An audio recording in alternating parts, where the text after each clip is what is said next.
오늘 함께 은혜를 나눌 시편 69편은 저작 시기나 저작 배경에 대한 언급이 따로 있지는 않습니다. 그러나 가까운 가족에게 배반당하는 8절의 구절이 나오는 것으로 보아 다윗의 압살롬 반역 혹은 아도니아의 반역대를 배경으로 하지 않을까 학자들은 생각하고 있습니다. 이러한 어려움 가운데 깊은 웅덩이에 빠진 것과 같은 다윗이 그럼 어떠한 어려움에 처했는지, 어떻게 기도했는지, 기도했더니 응답은 어떠했는지 오늘 함께 은혜 나누기 원합니다. 다윗은 1절에서부터 자신의 비통한 상황을 하나님께 토로하고 있습니다. 바로 물의 이미지를 사용하여서 자신의 위기를 설명합니다. 눈으로 69편 1절부터 이렇게 보시면 내 영혼까지 물이 흘러 들어왔나이다 라고 이야기하며 물이 내 영혼에 흘러 들어왔다면 2절에 깊은 수렁에 빠지며 내가 깊은 물에 들어간다. 드디어 그 물에 자신이 헤어나올 수 없는 고통에 빠졌다 이렇게 설명하고 고백하고 있습니다. 여기 나오는 물은 다윗을 해하려는 수많은 대적들을 상징합니다.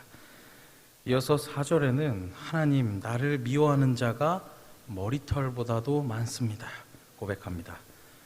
이 표현은 근데 단순히 과장이라고 할 수 없는 것이 다윗의 인생을 보면 이 평생 자신을 괴롭히는 대적들로 인해 고통의 날을 보내야 했습니다. 먼저 자신이 섬겼던 사울, 자신의 아들인 압살롬과 아도니아, 그의 벗이었던 아히도벨, 그리고 평생 고락을 함께했던 요압 등이 있었습니다. 이러한 호소들이 있고 뒤에 뭐라고까지 얘기하냐면 하나님 저는 가족과 친족들에게도 소외되었습니다. 금식이 나의 욕이 되었고 배로 옷을 입었더니 그들의 비웃음거리가 되었습니다. 이 수많은 어려움과 고난을 하나님께 토로하고 있습니다. 이렇게 어려운 상황이 계속되는 가운데 우리가 오늘 눈여겨봐야 될 중요한 마음에 새겨야 할 구절이 있습니다. 바로 5절 말씀입니다. 이 5절 말씀 다시 한번 함께 봉독해 보겠습니다. 5절입니다. 하나님이여 주는 나의 우매함을 아시오니 나의 죄가 주 앞에서 숨김이 없나이다. 아멘. 이 어려움 가운데 이 수렁에 빠진 것만 같은 이 때에 저와 여러분 이 말씀을 기억하시고 나아가기를 소망합니다. 이 다윗은 1절에서 4절까지 내가 수렁에 빠진 것만 같다고 절규하였고 보시면 6절에서부터 12절까지 자신의 순환을 얘기하고 있습니다. 그런데 5절은 자신이 당하는 고난과 고통을 이야기하기 전에 자신의 고통과 하나님 제가 이렇게 힘듭니다 이야기하기 전에 먼저 자신의 죄를 고백하는 말씀인 것입니다. 4절에 밝힌 것과 같이 하나님 제가 원수에게는 과오가 없으나 하나님 앞에서는 제가 허물 많은 죄인입니다. 먼저 고백하고 있는 것입니다. 자신의 억울함을 하나님께 이야기하기 전에 하나님 제가 죄인입니다. 먼저 고백하는 것은 하나님의 도움을 받기 위해서 하나님의 은혜를 받기 위해서는 그 무엇보다 나와 하나님의 관계가 건강해야 되는구나. 하나님의 관계 회복이 먼저 우선시 되어야 한다. 이러한 성숙한 신앙의 소유자였기 때문입니다. 다윗이. 이러한 오늘 다윗의 성숙한 신앙을 배우는 저와 여러분들 되시기를 바랍니다. 다윗은 하나님께 나의 우매함을 아신다 고백하였습니다. 이 알다라는 이 단어가 히브리어로 야다라는 단어인데 이것은 단순히 내가 그냥 알고 있다, 지적으로 알고 있다가 아니라 이걸 넘어서 체험적으로 어떤 대상에 대해서 그 본질까지 속속들이 아는 것을 얘기합니다. 이 보통 성경에서 이 단어가 이 전지전능한 하나님께서 인간을 내가 아신다, 안다라고 표현할 때 많이 사용된 단어인데 설명하자면 다윗의 모든 것을 그 내밀한 것까지 아주 깊은 것까지 다 알고 계신다 고백하고 있는 것입니다. 잠언에는 이러한 말씀이 있습니다. 잠언 28장 13절에는 자기의 죄를 숨기는 자는 형통하지 못하나 죄를 자복하고 버리는 자는 불쌍히 여김을 받으리라. 아멘. 찰스 스펄전 목사님도 이러한 명언을 남기셨습니다. 겸손은 하나님 안에서 자기 자신을 정확히 파악하는 것. 전능하신 하나님께서 지금 현재를 살아가는 우리의 하나부터 열까지, 우리의 아주 내밀한 것까지, 우리의 아주 깊은 속까지 모두 알고 계실 줄로 믿습니다. 이러한 하나님 앞에 고통 중에 있을 때 하나님을 바라보고, 하나님, 제가 죄인입니다, 겸허히 인정하며 나아가시는 저와 여러분들 되시기를 소망합니다. 그렇다면 다윗이 어떻게 기도했는가? 16절입니다. 16절 제가 봉독하겠습니다. 여호와여, 주의 인자하심이 선하시오니 내게 응답하시며 주의 많은 긍휼에 따라 내게로 돌이키소서. 다윗은 하나님께 구원을 요청하면서 그 근거를 하나님의 인자하심과 긍휼하심에서 찾고 있습니다. 이 인자하심은 주님의 사랑과 은혜를 나타내고, 긍휼은 불쌍히 여기는 것을 이야기합니다. 고로 하나님의 사랑과 은혜로 저를 불쌍히 여기셔서 하나님, 저를 구원해 주십시오 요청하고 있는 것입니다. 그런데 이 말씀에서 우리가 주목해야 될 단어가 있습니다. 바로 여호와여입니다. 여호와여. 다윗은 저번 주에 설교에서도 그렇고 시편에서 하나님을 부를 때 많은 경우에 엘로힘이라고 하나님을 부릅니다. 그런데 이 절에선 특이하게 여호와여라고 하나님의 이름을 부르고 있습니다. 이 여호와라는 단어는 이 다윗이 강조하기를 하나님께서 백성들과 언약을 맺으시고 그 언약을 신실하게 이행하신 하나님의 모습을 강조한 것입니다. 이러한 그 언약의 하나님의 모습이 나오는 성경 구절이 있습니다. 출애굽기 2장 24절 25절인데 이건 제가 봉독하겠습니다. 하나님이 그들의 고통 소리를 들으시고 하나님이 아브라함과 이삭과 야곱에게 세운 그의 언약을 기억하사 하나님이 이스라엘 자손을 돌보셨고 하나님이 그들을 기억하셨더라. 이 장면이 요셉이 죽은 후에 시간이 흘러서 요셉을 알지 못하는 새 왕이 일어나 애굽을 다스릴 때에 이스라엘 백성들 고된 노동으로 탄식하며 하나님을 찾습니다. 오랜 시간 하나님을 잊고 살았던 이스라엘 백성들이 하나님을 찾자마자 하나님께서 응답하십니다. 하나님께서 아브라함과 이삭과 야곱에게 세운 언약을 기억하고 있다. 그래서 너희 백성들을 기억하고 있다 말씀하십니다. 그래서 이러한 백성들을 건져내기 위해 우리가 잘 아는 모세를 부르십니다. 모세를 부르실 때 하나님 이렇게 말씀하십니다. 이 중요한 구절이니까 이 구절은 함께 봉독해 보겠습니다. 출애굽기 3장 15절 말씀입니다.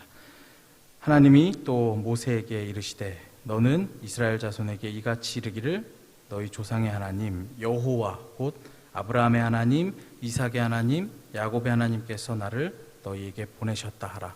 이는 나의 영원한 이름이요 대대로 기억할 나의 칭호니라. 아멘. 이 여호와란 이름이 언약과 밀접한 연관이 있는 것입니다. 하나님께서 아브라함을 부르실 때도 이렇게 부르십니다. 여호와께서 아브라함에게 이르시되 이렇게 부르십니다. 12장에도 여호와 이름이 끊임없이 등장합니다. 근데 다윗 또한 이러한 하나님의 언약을 받았습니다. 그 말씀이 바로 사무엘하 7장 11절 말씀입니다.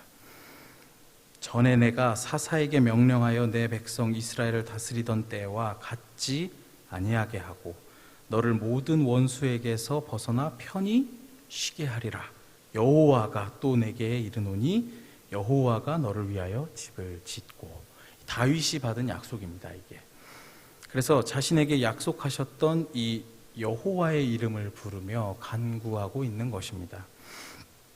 이러한 아브라함의 하나님, 이삭의 하나님, 야곱의 하나님이 그저 먼 옛날의 성경 인물들의 하나님이 아니라 지금 현재를 살아가는 저와 여러분의 하나님이심을 믿습니다. 혹시 어렵고 고난의 시기를 지날 때에 하나님께서 맺어주신 언약의 백성으로서 그 언약을 기억하시고 지켜주시고 보호하여 주시고 잘되게 하여 주시고 강건케 하여 주시옵소서 하나님께 기도하시는 저와 여러분들 되시기를 바랍니다. 마지막으로 다윗은 하나님께 먼저 회개함으로 나아갔습니다. 그리고 주님의 이름을 부르며 기도했습니다. 그럴 때 하나님 어떻게 응답하십니까? 33절 다 같이 한번 봉독해 보겠습니다. 시편 33절입니다. 69편 33절 시작. 여호와는 궁핍한 자의 소리를 들으시며 자기로 말미암아 갇힌 자를 멸시하지 아니하시니. 하나님께 우리가 찬송하며 감사를 올려드려야 될 이유를 다윗은 이 33절에 설명하고 있는 것입니다. 하나님께서는 궁핍한 자의 소리를 들으시기 때문입니다. 이 문자적으로 궁핍이라는 것이 이 결핍이 있는 사람, 가난한 사람, 거린이라는 사전적 뜻이 있지만 성경에서 압제와 굴욕을 당하는 자, 대적으로부터 고통받아서 구원 그리고 도움이 필요한 자라는 의미로 사용됩니다. 고로 경제적으로 또 사회적으로 어려운 사람들도 이야기할 수 있지만 대적들에게 핍박받으며 곤고한 가운데 있는 사람들, 어려움 가운데 있는 사람들, 그런 사람들을 가리키기도 하는 단어인 것입니다. 그래서 하나님께서 이러한 사람들의 소리를 들으신다라는 것입니다. 다윗은 여기에서도 이 쉐마라는 단어를 사용하고 있습니다. 들으시며 하나님께서 이 들은 바를 이해하시고 동감하시며 이에 대하여 신실한 응답을 하여 주신다. 고난받고 어렵고 구원이 필요한 사람들을 하나님께서 이해하시고 공감하시고 동감하시며 응답하신다. 다윗은 이러한 고백을 확신에 찬 감사의 고백을 올려드리고 있는 것입니다. 그리고 하나님께서는 갇힌 자를 멸시하지 않으신다 말씀하십니다. 하나님께서는 믿음의 사람들을 무시하지 않으신다는 말씀이십니다. 싫어하지 않으시고 그들을 외면하지 않으신다. 다윗은 확신에 차서 고백하고 있습니다. 혹시 끝이 모를 어려운 길을 걷고 계십니까? 저희 부모님께서도 서울에서 방앗간을 하고 계십니다.